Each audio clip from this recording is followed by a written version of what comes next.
आगमन केलं, माता पार्वतीचं त्या ठिकाणी आवाहन केलं, भगवान शंकराचं आवाहन केलं आणि केल्याच्या नंतर भगवान शंकर माता पार्वती त्या ठिकाणी आली।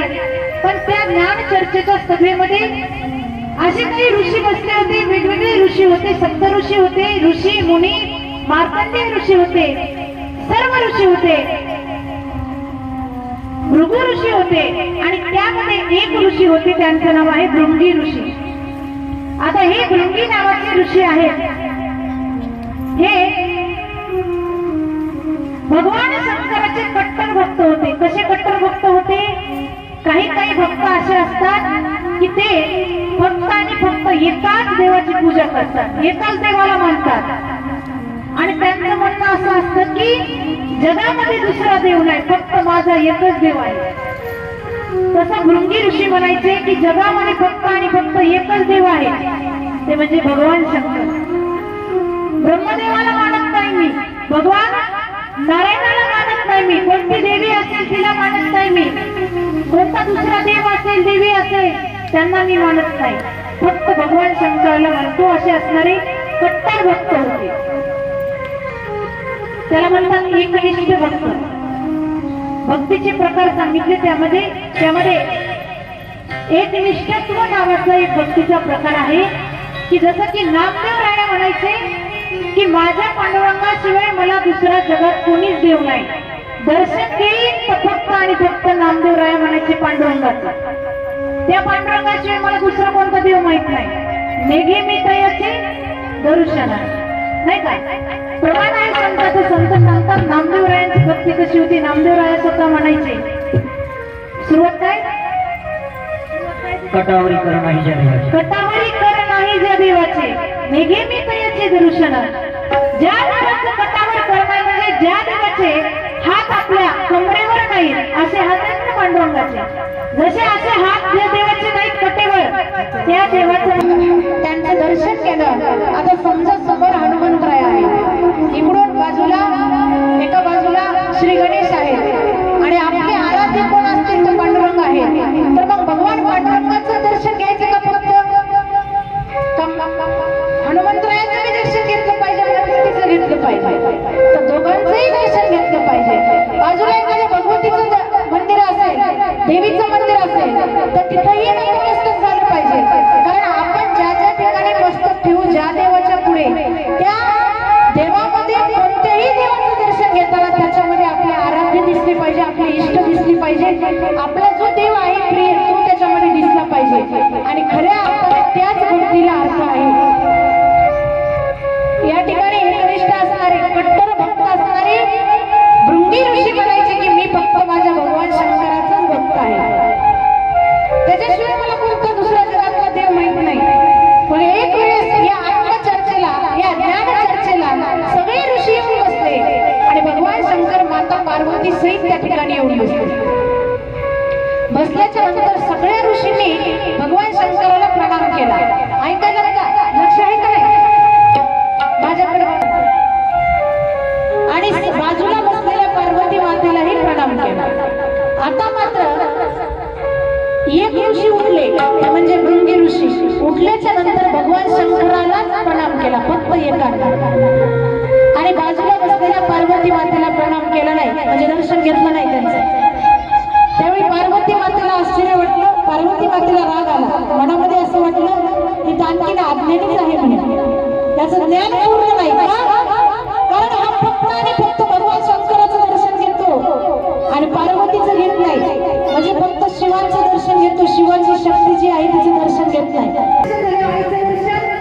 घ्यावंच लागतं, त्याप्रमाणे पार्वती मातेला विचार केला, हे अज्ञानी म्हणे, पण हरकत नाही, आईचं हृदय वात्सल्य हृदय असतं।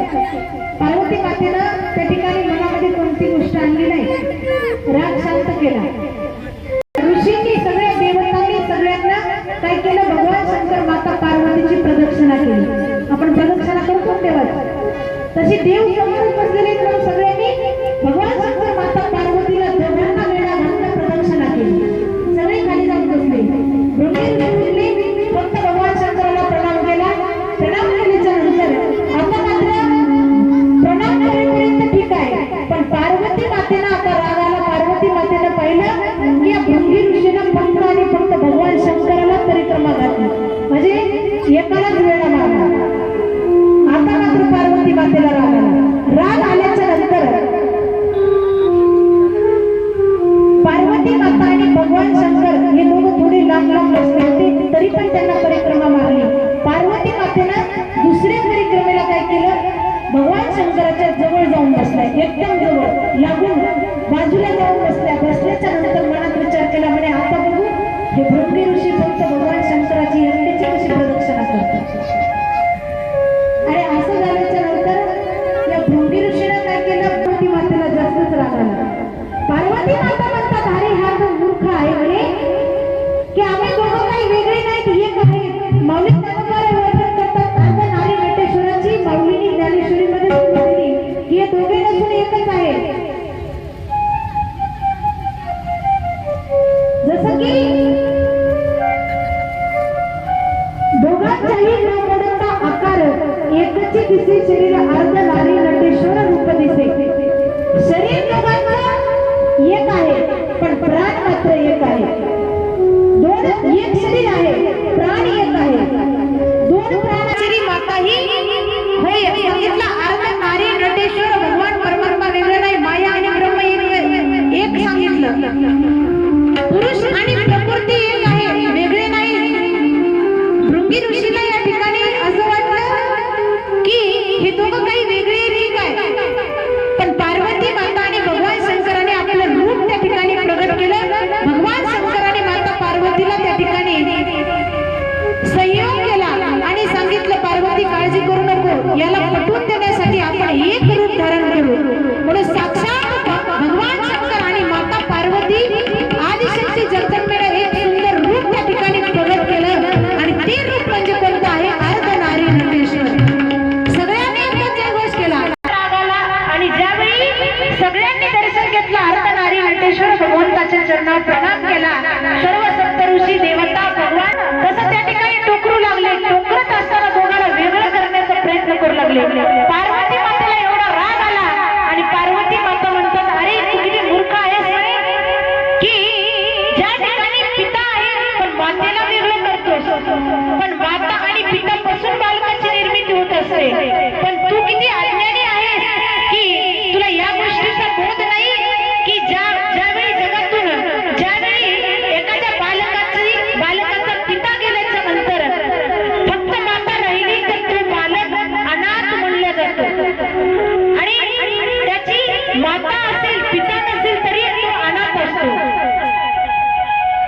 आणि पिता आहे पण माता नाही तरी तो अनाथ असतो. पण दोघं असल्याच्या नंतर त्याला कोणी अनाथ म्हणत नाही, त्याला सनाथ म्हणतात. अशी असणारी पार्वती मातेने सांगितलं की आई वडिलांच्या शरीरापासून बालकाची उत्पत्ती होत असते. जसं की सांगितलं, दोघांच्या शरीरापासून मुलांचा वडिलांच्या शरीरापासून हाड आणि मांसपेशी हे तयार होत असतं मुलाचं. आणि तंत्र साधना सांगते, रक्त आणि हाड पेशी जे मांस असतं ती मातीच्या शरीरापासून निर्मिती होत असते बालकाची. प्रकृतीचे जे तत्व आहे म्हणजे रक्त आणि जे हाड मांस आहे ते मी काढून घेते.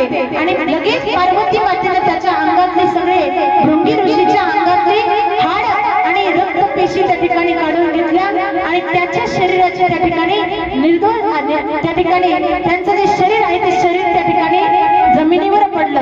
आणि भृंगी ऋषींच्या शरीरातून रक्त वाहत नव्हतं, मांस राहिलं नाही, हाडकुळे त्या ठिकाणी फक्त सापडा राहिला. ज्यावेळी सगळ्यांनी पाहिलं आणि त्यावेळी भृंगी ऋषीला त्रास होऊ लागला की आपल्या शरीरामध्ये रक्त नाही, त्या ठिकाणी हाड नाही, मांस नाही.